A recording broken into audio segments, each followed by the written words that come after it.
চট্টগ্রামের বাঁশখালী, লোহাগাড়া এবং সাতকানিয়া এলাকায় বন্যা ভয়াবহ অবস্থা ধারণ করেছে। আসন্না ফাউন্ডেশন থেকে এই সমস্ত এলাকায় কোনো বন্যার তাদের জন্য কার্যক্রম চলবে কিনা। আলহামদুলিল্লাহ, ইতিমধ্যে আমাদের টিম বন্যা দুর্গত এলাকায় উদ্দেশ্যে চলে গেছে এবং সেখানে পাহাড়ি ঢলের কারণে, অতিবৃষ্টির কারণে মানুষের জনজীবন বিপর্যস্ত, প্রচণ্ড রকমের বন্যা পরিস্থিতি সেখানে তৈরি হয়েছে। আমি উদাত্ত আহ্বান করব সে সমস্ত এলাকার মানুষদের প্রতি, এই সময়টাতে, বন্যার শুরুর সময়টাতে মূলত দরকার হলো আশপাশে মানুষের সহযোগিতা। দূরের মানুষ গিয়ে যতটা সহযোগিতা করতে পারে, বন্যার শুরুতে মূলত কাছের মানুষরা সবচেয়ে বেশি সহায়তা করতে পারে। ধরুন, একটা পরিবার, তাদেরকে উদ্ধার করা দরকার, তাদের ধান চালগুলো ডুবে যাচ্ছে, কারোর বিল্ডিং আছে, তার উচিত হলো তার বিল্ডিংয়ে স্থান দেওয়া, তার ছাদে স্থান দেওয়া। এই সময়টাতে আমাদের মানবিক হতে হবে। আজকে তিনি বিপদে পড়েছেন, আগামীকাল না করে ভূমিকম্পে আমার বিল্ডিং শেষ হয়ে গেলে তখন তার কাঁচা ঘরেই হয়তো আমাকে উঠতে হবে। এজন্য আল্লাহকে সন্তুষ্ট করার জন্য এই সুযোগকে কাজে লাগানো, এটা স্কোপ বান্দাকে সেবা দেওয়ার জন্য, দিয়ে আল্লাহকে খুশি করার জন্য। এজন্য আমি উদাত্ত আহ্বান করব, এই সমস্ত দুর্গত এলাকাগুলোতে, বাঁশখালী, সাতকানিয়া, লোহাগাড়া, যে সমস্ত এলাকাগুলো প্লাবিত হয়ে গেছে, ঘরবাড়ি ডুবে গেছে, যাদের সামর্থ্য আছে, যাদের বড় দালান কোঠা আছে, তারা অন্যদেরকে, আশপাশে প্রতিবেশীদেরকে সকল প্রকার ভেদাভেদ ভুলে গিয়ে, এমনকি হিন্দু মুসলিম নির্বিশেষে প্রত্যেকটা মানুষকে আশ্রয় দিবেন এবং সবাইকে বেঁচে থাকতে সাহায্য করবেন। এটা হলো স্থানীয়দের সবচেয়ে বড় কাজ এবং এই মুহূর্তে তাদের কাজটা সবচেয়ে বেশি জরুরি। আমরা দূর থেকে গিয়ে যতটা করতে পারবো তারা আরো বেশি করতে পারবেন। অনেকে স্বার্থপরের মতো, আমি আমার ফ্যামিলি ভালো আছি, বাস দরজা বন্ধ করে দেয়, বাকি সব দুনিয়া ডুবে যাক, আমার কিছু করার নেই। এই মানসিকতাটা, স্বার্থপরের মতো মানসিকতা একজন ইমানদার লালন করতে পারে না। এই টাইমটাতে আমরা সবাই সবার পাশে দাঁড়াবো, আর আশপাশের লোকেরা যার যার সাধ্য অনুযায়ী, আমার বাসায় খাবার আছে বা আমার আশপাশে আছি, তো আমি তাদের জন্য খাবার নিয়ে ছুটে যাবো। কারণ দূর থেকে মানুষ যাবে, তারা কাজ করবে, সময় লেগে যাবে। আসন্না ফাউন্ডেশন আলহামদুলিল্লাহ প্রতিবারই বন্যা হোক, অন্য যে কোনো দুর্গতি আসুক না কেন, দুর্যোগ আসুক না কেন, সেগুলোতে কাজ করে। আমরা এখানেও কাজ করবো ইনশাআল্লাহ। শুধুমাত্র ত্রাণ কার্যক্রম নয়, আল্লাহ চাহেন তো যদি ঘরবাড়ি ক্ষতিগ্রস্ত হয়ে থাকে, বন্যার পরে ইনশাআল্লাহ পুনর্বাসন করা, ঘরবাড়ি করে দেওয়া। মানুষ তো সাধারণত আপনার চিড়ামুড়ি এটা সেটা দিয়ে চলে আসে, আসন্না ফাউন্ডেশন সেটা করে না, বরং আসন্না ফাউন্ডেশন শেষ মুহূর্ত পর্যন্ত কাজ করে। তো আমরা ইনশাআল্লাহ শুধু ত্রাণ না, ত্রাণের চাইতে বেশি ইনশাআল্লাহ পুনর্বাসন কার্যক্রম করব। ত্রাণ তো করবই, ত্রাণ কার্যক্রম তো চলবেই। এই মুহূর্তে যে ক্রাইসিসটা আছে, একটু পানি শুকায় গেলে তখন মেইন ক্রাইসিসটা শুরু হয়। তখন খাবার দাবার, যারা উপার্জন দিন আনে দিন খায়, তাদের চাল ডাল থাকে না। তো আমরা প্রতি বছরই চাল ডাল দিয়ে তাদেরকে অন্তত 1-2 মাস যাতে তারা যেন সার্ভাইভ করতে পারে, মাথা সোজা করে দাঁড়াতে পারে, সেই ব্যবস্থা আমরা করি।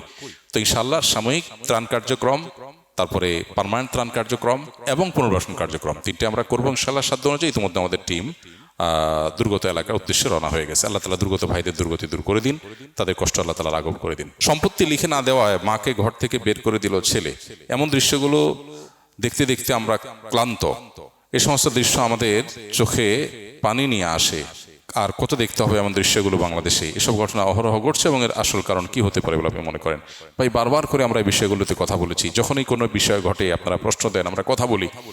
মূলত আমাদের কাঠামোটা, রাষ্ট্রের কাঠামোটা ইসলাম এবং মুসলমানদের জন্য অনুকূল করে তৈরি করা হয়নি। কাঠামোগতভাবে বরং ডি ইসলামাইজেশন করার একটা প্রাণান্তকর চেষ্টা আমাদের দেশে করা হয়েছে, যার দুর্ভাগ্যজনক পরিণতি আমরা এখন দেখতে পাচ্ছি। এই যে সন্তানরা বাবার লাশ আটকে দিচ্ছে, জানাজা হতে দিচ্ছে না, দাফন হতে দিচ্ছে না, অথবা মাকে ঘর থেকে বের করে দিচ্ছে সম্পদের জন্য, এর একমাত্র কারণ হলো সন্তান দিন পায় নাই। সন্তান কি পায় নাই? বস্তুবাদী এই সমাজে মানুষকে শুধুমাত্র খাই শেখানো হয়েছে, স্যাক্রিফাইস শেখানো হয় নাই। ইসলাম আমাদেরকে স্যাক্রিফাইস শিখিয়েছে। আজকের পৃথিবীতে আপনি যেদিকে যাবেন, যেদিকে তাকাবেন, ভোগ ছাড়া কিচ্ছু নাই। প্রতিটা বিজ্ঞাপন, প্রতিটা অ্যাড্রেস, সেটা পত্রিকার পাতায় হোক, সেটা বিজ্ঞাপনে বিলবোর্ডে হোক, সেটা টেলিভিশন বা মোবাইলের স্ক্রিনে হোক, সকল বিজ্ঞাপনের মূল বার্তা, মূলত ইন জেনারেল মূল বার্তা হলো কি? ভোগ করো। কি করো? ভোগ করো। সুন্দর সোফা, সুন্দর ফ্রিজ, দামি খাবার, মানে সবকিছু ভোগের আয়োজন। একমাত্র ইসলাম আপনাকে বলবে স্যাক্রিফাইস করো। মন চাইলেই সব করা যাবে না, কন্ট্রোল করতে হবে। ইসলামের এই চেতনা যদি রাষ্ট্র ধারণ করত এবং মানুষের মধ্যে সেটা দেওয়ার চেষ্টা করত, তাহলে আজকে এই ভয়াবহ অবস্থা আমাদেরকে দেখতে হতো না। আজকে বৃদ্ধাশ্রমের যে কালচার পৃথিবীতে এস্টাবলিশড হয়ে গেছে, এই নির্মম কালচারের পেছনের কারণ হলো আল্লাহর দ্বীনকে সমাজে প্রতিষ্ঠিত হতে দেয়া হয়নি, আল্লাহর দ্বীনকে সন্তানদের মধ্যে স্টাবলিশড করা হয়নি, যার ফলে অবস্থা হয়েছে। একজন দিনদার ছেলে পৃথিবীতে দেখাতে পারবেন না, একজন দিনদার ছেলে 5 ওয়াক্ত নামাজ পড়ে, হালাল হারাম মেনটেন করে, কোরআন পড়ে, আল্লাহ এবং তার রাসূলের আদেশ নিষেধ মতো চলার চেষ্টা করে। এই মুসলমান তার মাকে সম্পদের জন্য ঘর থেকে বের করে দিয়েছে, বাবার লাশ আটকে রেখেছে, এই ধরনের কথা তো দূরের কথা, এর ধারে কাছেও কোনো দিনদার ছেলে মেয়ে দ্বারা কখনো গঠিত হওয়ার কোনো ঘটনা পৃথিবীতে দেখানো যাবে না। রেয়ার, খুঁজে পাওয়া কঠিন হবে, অসম্ভব মতো অলমোস্ট। তাহলে বোঝা গেল মূল সমস্যা হলো দিনদারিতা না থাকা।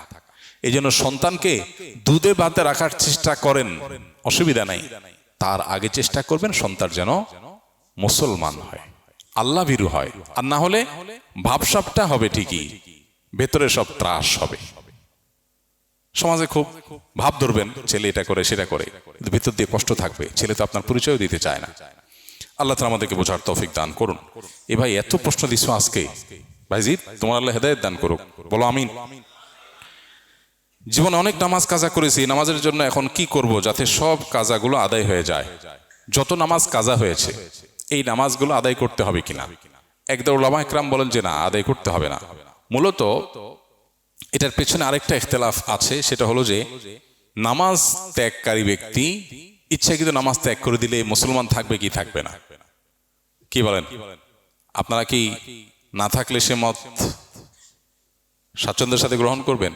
মানে গ্রহণ কোনটা করবেন না করবেন ইস্যু না, এটা হচ্ছে দলিলের ইস্যু। কিন্তু সাধারণত আমরা তো এই মাসআলায় আসলে বলি না না না, মুসলমান থাকার পক্ষে হলে আমাদের জন্য সুবিধা হয় নাকি? আচ্ছা, সুবিধা অসুবিধা দিতে মাসআলা হয় না, কোরআন হাদিসের আলোকে মাসআলা হয়। যাই হোক, মূলত সমস্ত ফিকহ কিতাবগুলোতে বাবু কাযাইল ফাওয়াইদ, সব মাযহাবের প্রায় ফিকহ কিতাবগুলোতে এই অধ্যায় আছে, ছুটে যাওয়া নামাজ আদায় করার অধ্যায়। তাহলে বোঝা গেল ছুটে নামাজ আদায় যাওয়া নামাজ আদায় করতে হবে। যে নামাজগুলো ছুটে গেছে এই নামাজগুলো কি পরিমাণ ছুটেছে, কতগুলো ছুটেছে কাউন্ট করে আদায় করবেন।